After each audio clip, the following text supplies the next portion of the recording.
Buenas tardes con todos ustedes. Soy la doctora Gabriela Calderón y en nombre de la Sociedad Peruana de Mastología quiero darles la más cordial bienvenida a nuestra tercera sesión de Lima Multidisciplinary Breast Cancer Masterclass. El día de hoy, para mí es un placer presentar a la doctora Elizabeth Mittendorf, prestigiosa cirujana del Instituto Dana-Farber Cancer Institute.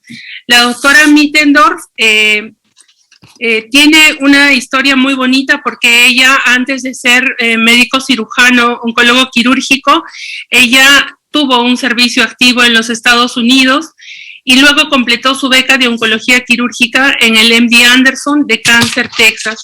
Actualmente la doctora es directora de investigación quirúrgica de Dana-Farber, directora del programa de inmunooncología en cáncer de mama, que es una de sus pasiones.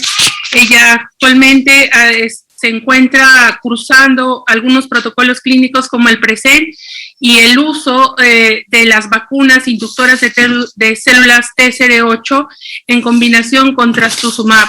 La doctora es codirectora del programa de investigación clínica de cáncer de mama y el día de hoy la doctora Mittendorf nos va a acompañar con la charla tratamiento locorregional en cáncer de mama luego del tratamiento neoadyuvante. Buenas tardes, doctora Mittendorf, bienvenida a Perú.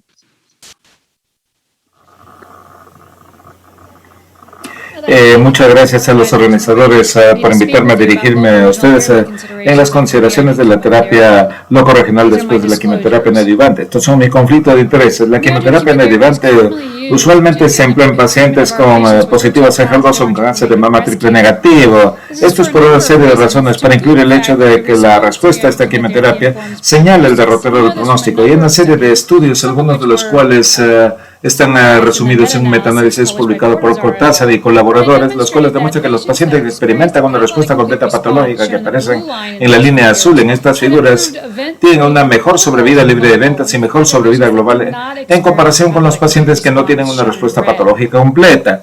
Y sabemos que la respuesta a la quimioterapia señala la necesidad de una terapia adyuvante adicional. Aquí tenemos el estudio CREATE que demuestra el beneficio de la adición de capecitabina en los pacientes con cáncer de mama triple negativo que tienen enfermedad residual después de una terapia sistémica estándar preoperatoria. La adición de capecitabina da como resultado mejoras en el intervalo libre de enfermedad y en la sobrevida global. Ahora aquí tenemos los resultados del estudio Catherine, que mira pacientes con cáncer de mama HER2 positivo y enfermedad residual después de la quimioterapia. Y el estudio evaluó TDM1, mientras que era un estándar anterior con trastuzumab, y demuestra que las pacientes con cáncer de mama HER2 positivo y residual tuvieron una mejora en la sobrevida libre de enfermedad con la adición de TDM1.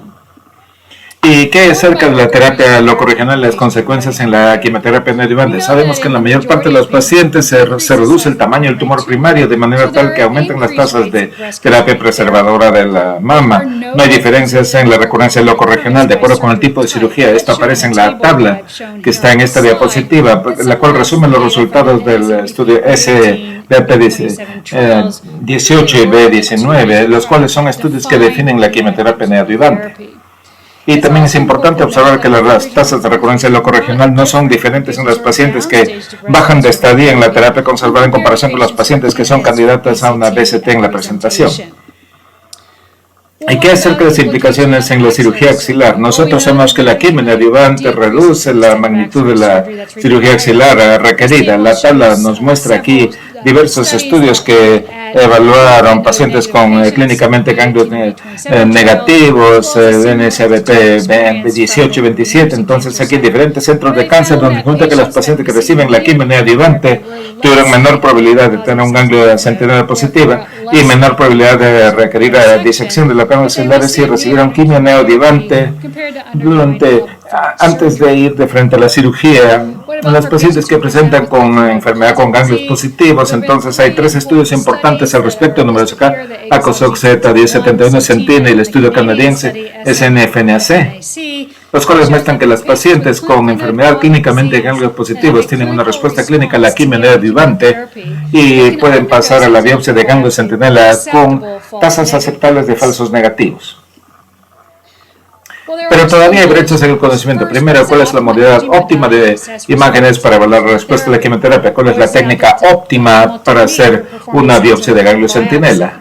Y cómo deben evaluarse estos especímenes desde el punto de vista patológico. Y finalmente, ¿cuál es el papel de la disección de ganglios linfáticos axilares contra la radioterapia axilar? Entonces, vamos a utilizar un caso ilustrativo. Esta es una mujer de 54 años que llega con una masa palpable de 2 centímetros y un ganglio axilar libremente móvil y palpable. Entonces, vemos acá el mamograma que muestra la masa bastante claramente, al igual que 6 centímetros de calcificaciones lineales pleomórficas. Se hace una biopsia central que confirma un cáncer de grado 3, negativo receptor de estrógeno, progesterona, HER2 positiva.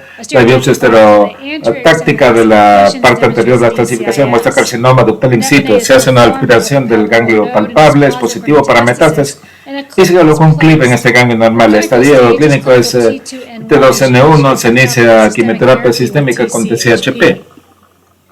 Al final de la terapia sistémica la masa ya no es palpable, tampoco el ganglio axilar. Se repite una mamografía, disminuye el tamaño de la masa, pero como se anticipaba, las calcificaciones están inalteradas. Entonces, ¿cuál es el papel de la quimioterapia, de estas imágenes post-quimioterapia? Estas calcificaciones siempre necesitan ser extirpadas. Entonces, nuestros colegas en el Memorial Sloan Kettering señalan su experiencia entre los años 2009 y 2015 con 90 pacientes que reciben quimio neoadyuvante. La tabla en el derecho muestra la característica clínica de su población y puede verse que se incluye todos los subtipos. Y estos son pacientes que tuvieron calcificaciones detectables en la mamografía, en la presentación o después del tratamiento. Y lo que ellos encontraron fue que no hubo relación significativa entre los cambios en las calcificaciones y las tasas de respuesta patológica completa. También evaluaron el papel de la adición de la resonancia magnética. Y lo que ellos muestran en esta tabla entonces es que la combinación de lo que sucede con las calcificaciones en la mamografía y lo que sucede con la resonancia y el realce. Entonces la resonancia muestra la resolución del realce en 44%, menos realce en el 36% de los pacientes. Y esto correlaciona con la respuesta completa patológica. Cuando se combina la evaluación de la pérdida de realce y los cambios en las calcificaciones en la mamografía, esto no predice la presencia de una respuesta completa patológica con exactitud suficiente como para ser clínicamente útil. Entonces aquí hay dos puntos. Uno, todavía creo que la resonancia es la mejor modalidad para evaluar la respuesta en la terapia sistémica y siempre lo utilizo en mis pacientes con quimio neoadyuvante y luego pasaríamos a una terapia conservadora. Segundo, para los pacientes que tienen una realce persistente o calcificaciones en la mamografía, entonces hay que retirar toda la extensión de la enfermedad radiográficamente anormal. Entonces, con respecto a esta paciente, esta mujer de 54 años con cáncer de mama HER2 positivo, clínicamente T2N1, tiene una buena respuesta a TCHP, y hay 6 centímetros de calcificaciones residuales en la mamografía. Debido a esto, entonces se puede hacer una mastectomía preservando la piel con la colocación de un expansor tisular. También planeamos hacer una biopsia de ganglios centinels utilizando un doble trazador, al igual que localización radiactiva del clip y el ganglio. Con respecto al manejo de la axila, nosotros sabemos que los pacientes que empiezan con esta enfermedad de ganglios positivos, un grupo de ellos va con ganglios negativos patológicos. Entonces, tal como se subraya en esta tabla, esto alcanza un máximo en pacientes con cáncer de mama HER2 positivo. Aquí en el estudio del Memorial Sloan Kettering, 97% en pacientes con negativas a receptores hormonales HER2 positivos en su enfermedad. Y como mencionamos, hubo 3 estudios importantes, ¿no? Entonces aquí el Centina, ACOSOG, Z1071, el SNFAC. Entonces se ve el papel de la biopsia de ganglios positivos en estos pacientes con enfermedad clínicamente manifiesta y la respuesta antes de la terapia sistémica convirtiendo a enfermedad con ganglios negativos. Aquí tenemos un 13% de respuesta, entonces nos sentimos cómodos reportando esta biopsia de ganglios centinela pacientes por una serie de investigadores que han estado buscando esta reducción en la tasa de falsos negativos. Aquí en la tabla tenemos diversas estrategias para reducir la tasa de falsos negativos, unos con trazadores duales, y los 3 estudios que usan trazadores duales reducen la tasa de falsos positivos, de falsos negativos. La idea es retirar el clip en el ganglio, identificarlo y retirarlo. Este es un porcentaje de pacientes, hay solamente un estudio, y la tasa de falsos negativos fue 6.8%. Y adicionalmente, en los estudios, si 3 o más ganglios centinelas son retirados, la tasa de falsos negativos se reduce y la inmunohistoquímica se utiliza, y estos ganglios positivos son considerados de la misma manera, pero reduce la tasa de falsos negativos.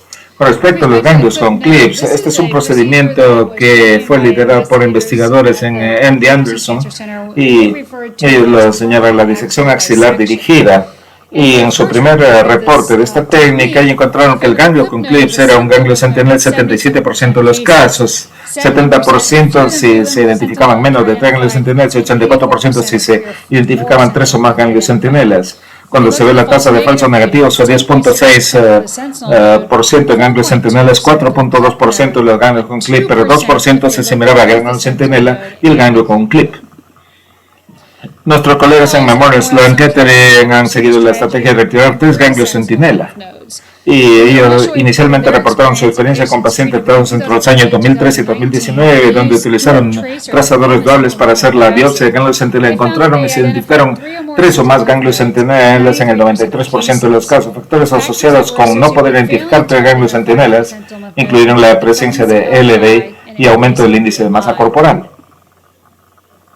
Cuando nosotros miramos este diagrama, entonces encontramos que de estas 791 pacientes que empezaron con enfermedad de ganglios positivos y reciben quimio, 53% pasan a ganglios negativos y son elegibles para una biopsia. Esto es el 91%. Y 237 pacientes tuvieron 3 o más ganglios centinela negativos, por tanto, se evitó la disección de los ganglios axilares. Los factores asociados incluyen tumores de alto grado y subtipos específicos, para incluir el HER2 positivo en los cánceres de mama.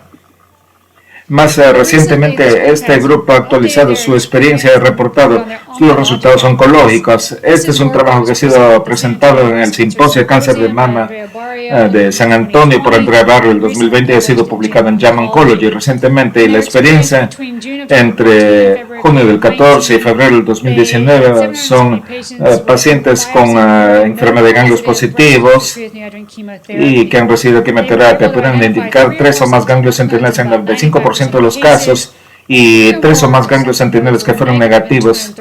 Entonces aquí esta disección de ganglios axilares se evitó en el 42% de las pacientes. Pero la importancia del estudio es que la primera vez que se reportó resultados oncológicos y después de un mediano seguimiento de 35 meses hubo un solo caso de recurrencia axilar. Esta tabla nos muestra esta información en la fila superior, al igual que otros investigadores que evaluaron los resultados oncológicos con esta disección de ganglios axilares en enfermedad negativa para ganglios patológicos. Y lo que subraya aquí es que las tasas de compromiso axilar son bastante bajas, ya que subrayamos las tasas de recurrencia a distancia y señalamos entonces que el riesgo de una recurrencia a distancia excede por mucho la recurrencia axilar, sugiriendo entonces que la disección axilar en estos pacientes, convirtiendo a una enfermedad de ganglios positivos a negativos, probablemente es oncológicamente apropiado. Entonces, de vuelta a nuestro caso, la paciente se le hace una biopsia de ganglio centinela y la evaluación patológica no muestra carcinoma in situ residual invasivo. Tiene 3 ganglios centinela, incluyendo el ganglio con clip, y fue negativo para enfermedad con HE e inmunohistoquímica. Entonces, es una paciente que experimenta una respuesta completa patológica. Ella no necesita una disección axilar de ganglio linfático. Sigue la pregunta acerca de cuál es el papel de la radiación acá. Y les diría que en este punto tenemos información limitada, pero las guías de la Sociedad de Cáncer sugieren que debe tomarse la decisión sobre la base del máximo estadio de la enfermedad y el diagnóstico y los resultados de patología después de una terapia sistémica preoperatoria. ¿Y qué si la patología es diferente? Entonces no hay enfermedad residual invasiva o carcinoma in situ en la mama. Pero ahora, en estos 3 ganglios centinela, tiene uno que es positivo para una micrometástasis en la inmunohistoquímica. Este paciente necesita disección de ganglios linfáticos. Ok, acerca del caso en el cual el ganglio centinela tiene células tumorales aisladas. Esta paciente ahora necesita una disección de ganglios axilares. Hay información de nuestros colegas del Memorial Sloan Kettering que evalúan la enfermedad ganglionar de bajo volumen. Este es un reporte de 702 pacientes que van a una biopsia de ganglio sentinela después de la quimio neoadyuvante. El ganglio fue positivo en 214 pacientes, 30%. Y aquí en el lado izquierdo se ve la distribución del tamaño de estos ganglios sentinela. Y la metástasis 62 son macro, 26% son micro, 6% son células tumorales aisladas. Y esta disección se hace en 86% de estos pacientes. En el lado derecho se ha demostrado la probabilidad del porcentaje de ganglios positivos adicionales identificados en esta disección de ganglios linfáticos. Y lo notable es que para las pacientes con células tumorales aisladas, 1 de cada 6 tenía ganglios positivos adicionales y 66% de las pacientes tenían solamente micrometástasis en el ganglio sentinela si tuvieran ganglios positivos para incluir estas metástasis, sugiriendo entonces que esa enfermedad ganglionar de muy bajo volumen que se encuentra en este beso después de la quimio neoadyuvante. Y esto podría ser un marcador para una carga adicional en los ganglios. Y en nuestra experiencia del Dana-Farber y Brigham Woman, evaluando el pronóstico, el significado de la enfermedad de bajo volumen a nivel ganglionar, entonces esto del 2002 al 2014 con cerca de 1,000 pacientes. 2.8% tuvieron células tumorales aisladas y 6.3% tuvieron micrometástasis en el ganglio sentinela después de la quimio neoadyuvante. Y lo que subrayo aquí en la tabla es la diferencia de la sobrevida libre de enfermedad a 5 años en las pacientes que fueron patológicamente a ganglios negativos en comparación con las que tuvieron ITCs o micrometástasis, 73.5% y 74.7% contra 88%. Entonces también miramos el significado pronóstico de la enfermedad ganglionar de bajo volumen y la NCDP, la base de datos entre los años 2005 y 2015. Este análisis incluía más de 35.500 pacientes. 1.5% de los pacientes tenían células tumorales aisladas y 3.2% tuvieron micrometástasis en el ganglio sentinela después de la quimioterapia. Y lo que encontramos fue que cuando nosotros miramos aquí la sobrevida global en las pacientes que presentan con ganglios negativos o pacientes con ganglios positivos, las que tienen volúmenes más bajos, ITCs o micrometástasis, entonces se ven más como los pacientes que tienen ganglios positivos patológicos antes que los negativos con respecto a la sobrevida.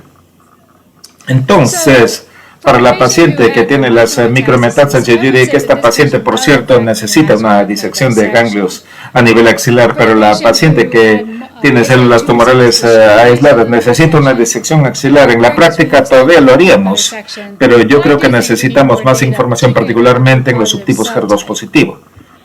¿Y cuál es el papel de la irradiación?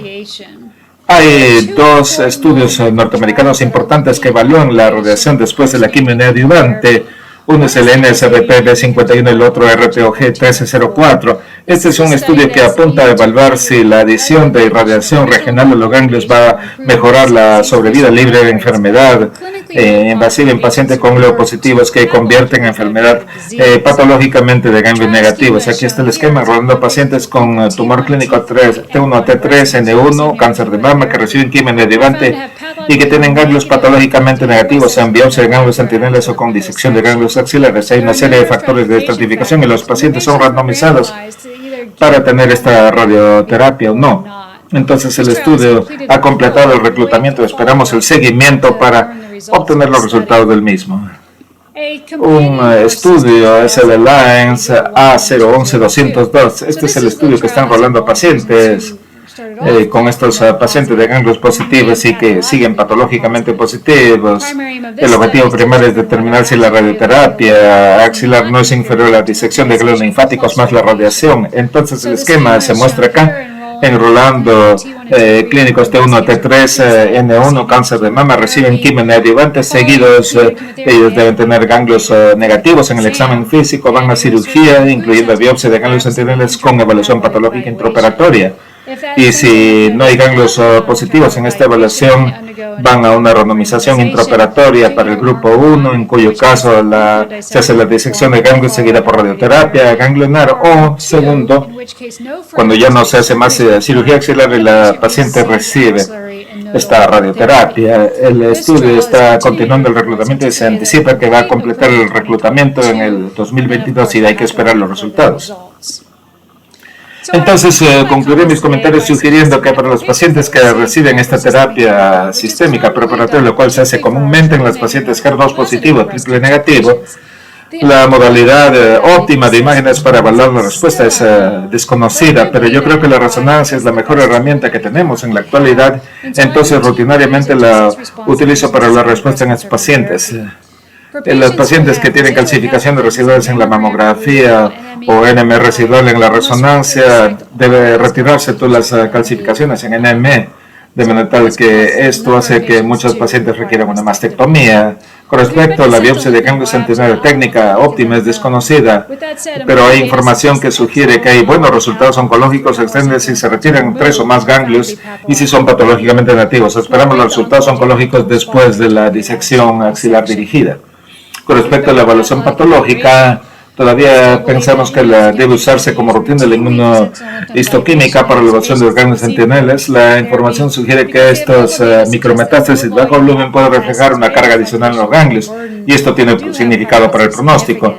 Entonces, por cierto, si los pacientes tienen enfermedad de bajo volumen, entonces en nuestra práctica nosotros hacemos una disección de ganglios axilares y que acerca el papel de la radiación, particularmente en lugar de la disección de ganglios en los pacientes que tienen ganglios positivos. Esta es una pregunta que está siendo enfocada en 2 estudios importantes en pleno desarrollo.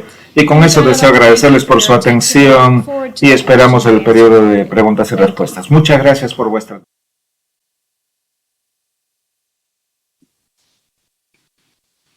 Doctora Mittendorf, muy buenas tardes.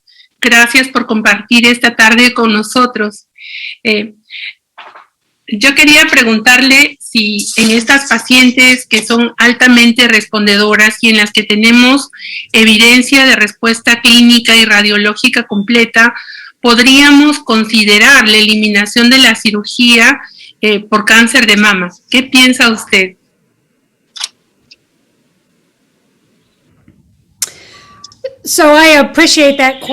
Muchas gracias por la pregunta. Realmente valoro mucho la orientación de la pregunta porque es una pregunta a la que muchos investigadores le han prestado atención. A lo que me voy a referir es a pacientes que se denominan respondedores excepcionales o que tienen una respuesta excepcional. Hay muchos estudios que se han presentado en el mismo estudio o en el simposio del año 2019 del cáncer de mama que ha demostrado que aún no estamos ahí, lo que significa o que debemos establecer una serie de modalidades e incluso desarrollar una serie de biopsias de núcleo, unas 6 o 10 biopsias de núcleo.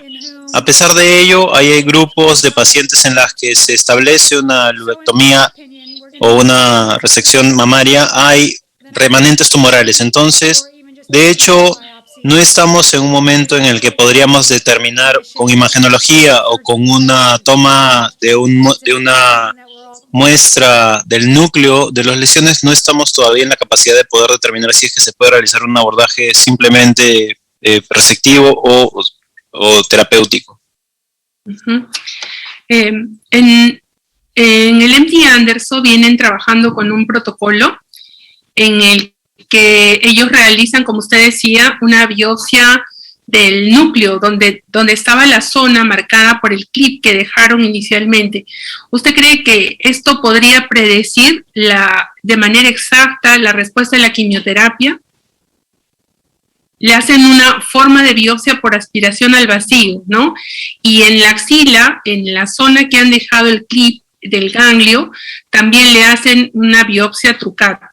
Entonces, en los pacientes que ellos han visto que hay respuesta patológica completa, pues ellos los randomizan, ¿no? Los pacientes que hay enfermedad, pues van a cirugía, y los que no, los envían para tratamiento quirúrgico, con observación, ¿no? Algunos.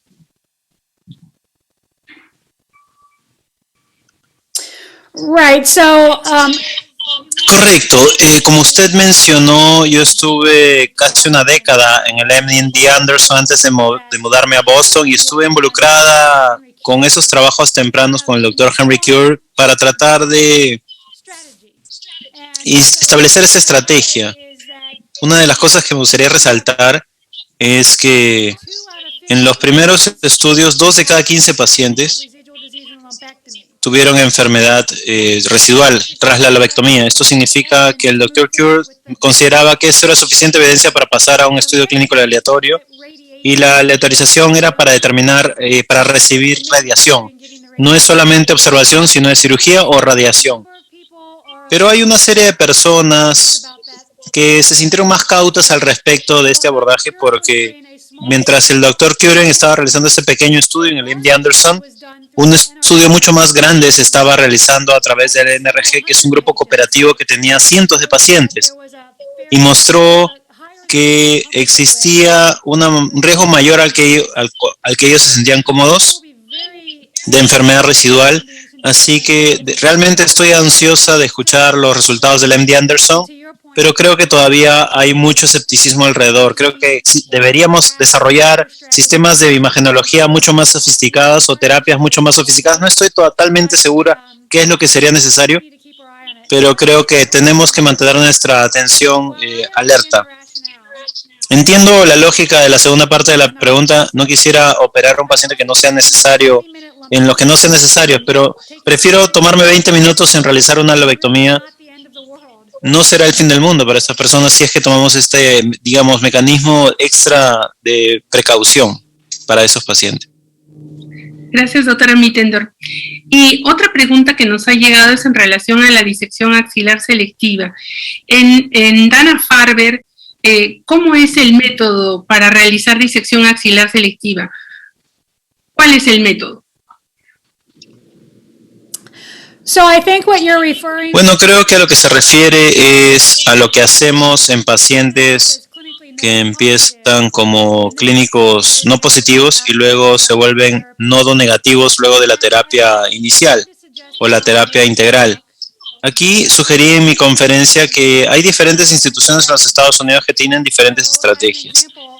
Como un ejemplo, diría que probablemente la gran mayoría de instituciones están colocando un clip en el nodo o en el nodo linfático y luego lo ubican mediante una semilla radioactiva, o otras estrategias como inyectar una semilla magnética o algún agente de contraste, y utilizan estas biopsias utilizando un trazado con una pigmentación azul para poder determinar si es que se retira o no ese nodo. Hay algunos colegas en el Memorial que su estrategia es remoción de 3 nodos centinelas, que en su práctica clínica sucede en el 90% de los casos. En nuestra práctica en el Dana-Farber sucede en el 70% de los casos. En su práctica, si es que no encuentran 3 nodos centinelas, entonces no consideran una disección exitosa. Son cuestiones de consideraciones técnicas para la selección de la cirugía, pero una de las cosas que me gustaría resaltar nuevamente de la charla es que creo que en los próximos años aprenderemos mucho más de las implicaciones oncológicas en relación a las tasas de recidiva de las diferentes estrategias que se han implementado, y esto sea realmente útil para poder tener una respuesta informada de las acciones que deben ser requeridas para estos pacientes de manera exitosa. Doctora Mittendorf, muchas gracias. Tengo una tercera pregunta. Estamos en pandemia. Durante estos prácticamente 2 años hemos tenido un gran incremento de pacientes con cáncer localmente avanzado, y nosotros sabemos que a nivel mundial la mayor cantidad de pacientes son pacientes hormonosensibles, y estos pacientes también han experimentado tratamiento de quimioterapia neoadyuvante. ¿Tiene alguna recomendación del manejo para estos pacientes?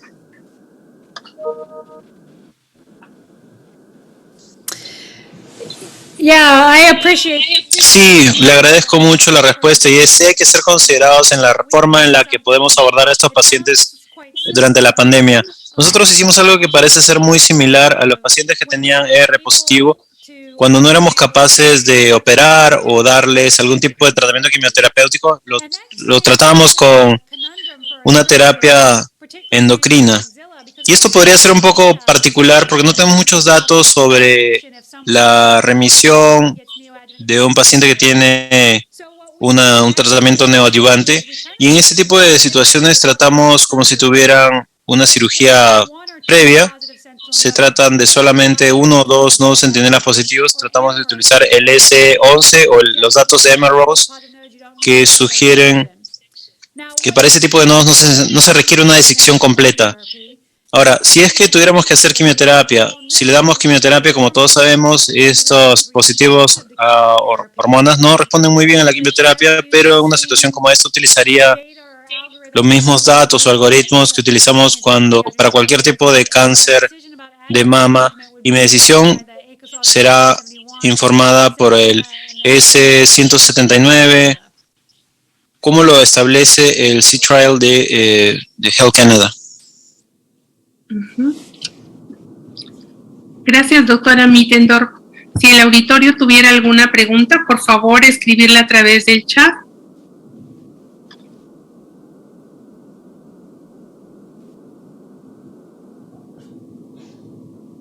Doctora Mittendorf, le agradecemos profundamente habernos acompañado esta tarde.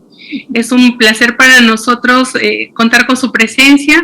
Esperemos que pronto, luego de superar esta pandemia, podamos tenerla presencialmente. Muchas gracias por su tiempo esta tarde y hasta la próxima. Absolutely. Muchas gracias. Yes, and thank you, and thank you. Por supuesto, muchísimas gracias y muchas gracias a Carlos. Fue un placer verlos nuevamente. Buen viaje, doctora Mittendorf.